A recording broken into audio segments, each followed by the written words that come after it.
Ken Hackathorn. Yeah, that's right. We got the Hackathorn special right here. This is really cool. This is the Hackathorn 1911 that to most of his specifications that he liked, and that's the coolest part right there. You got his name etched into the slide, his signature.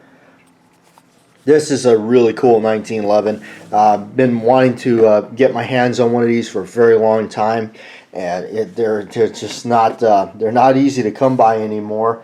I do believe they dropped it from their lineup, which is unfortunate. But yes, we got some coffee this morning and a 1911 on the table. How could it be a bad morning? So this is just, yeah, this is completely decked out. This one's got a couple extra little custom touches done to it. So we'll go over that and everything. So the overall thing, it's just such a cool 1911. Wilson Combat does an excellent job with 1911s. This is the Commander variant. It's a 9mm, which is, to me, the ultimate package. I love a 9mm 1911, especially in a Commander variant. And you know what? And who really turned me on to those was Ken Hackathorn. And he started to shoot those a lot and talk about them. And of course, his is an alloy framed one, lightweight. This is an all steel. I do have an alloy framed 1911 Commander in 9, and it is nice, especially when I was carrying it a lot. So, but anyway, this one here, we went with all steel and everything. So it's got that two-tone look, just like his. Got the dark gray and the black and slide. There, it's the Armor Tough coating by Wilson Combat. They're excellent stuff. It's the one-piece blended magwell that attaches to the mainspring housing right there. Beautifully blended. I tell you can't even tell. Can't even tell the difference between it. All right, then you got checkering on the front strap here. G10 Starburst grips, which I like all different types of grips on mine. I usually kind of go through and put some other ones on there. Like Hackathorn is a fan of the ivory look, and so am I. So.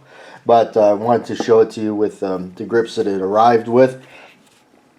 And then the front cocking serrations is an upgrade. I do know that was not outfitted in the original spec.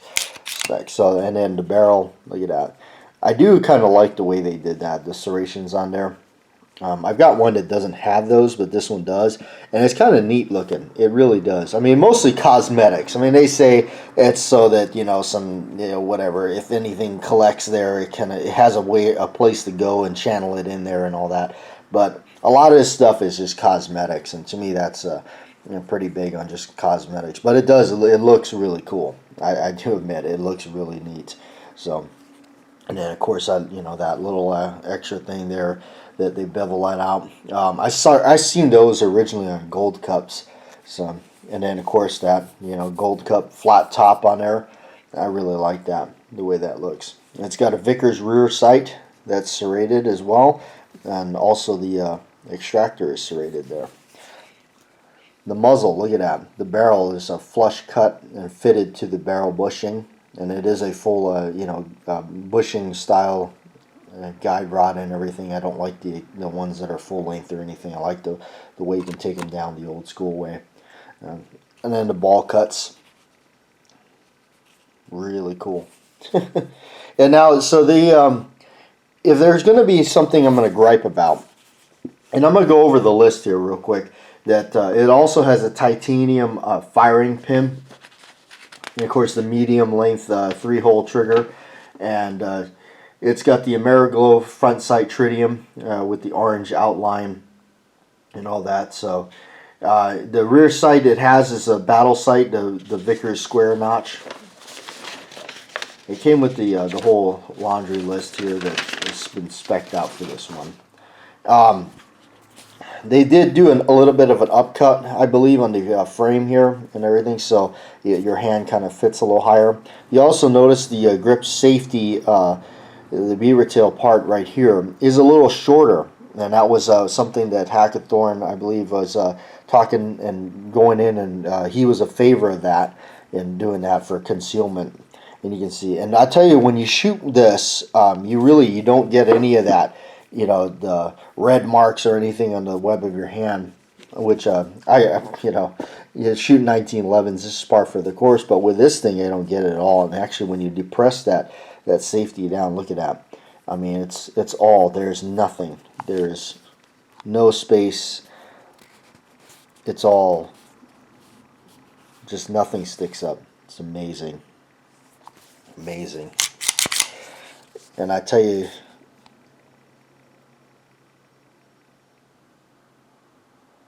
right there, I mean, it's engaged right there. It's ready to fire. Just like that. And look at that whole travel. So, I mean, it's definitely sensitized. Everything has been gone over with a fine-tooth comb with these things. You're definitely, I mean, they're not cheap. They're not cheap by any means, but definitely awesome, awesome stuff. But I tell you, it's smooth. It's also got a flat wire recoil spring in it, so that does allow for the theory behind that is when it does the full recoil, it has it compresses better and has a longer dwell time between it picking up the next round, so which gives that magazine an extra moment there to shoot the rest of the rounds back up into where it needs to be after it's done. And then you can definitely increase reliability, and that's what it's all about. Increasing that reliability. And then of course the extractor is machined with the curve already in it. So that was one thing that Wilson has always been big on.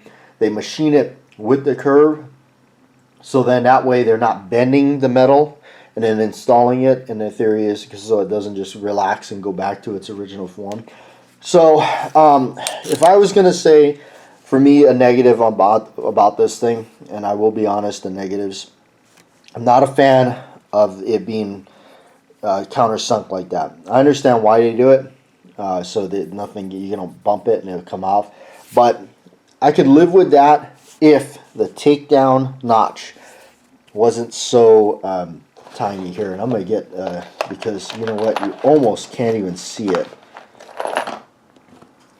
The takedown, so obviously a first locking up right there, but the takedown notch is right there, and it's almost hidden.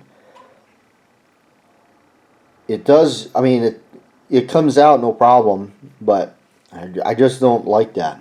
I wish it would a little bit more traditional, but that's okay. It's a minor deal. It's not, it's certainly not a deal breaker or anything like that, but that's something I would say I'm not a fan of. But you also notice, since we're in this area, look at how they beveled the edge of the slide right there.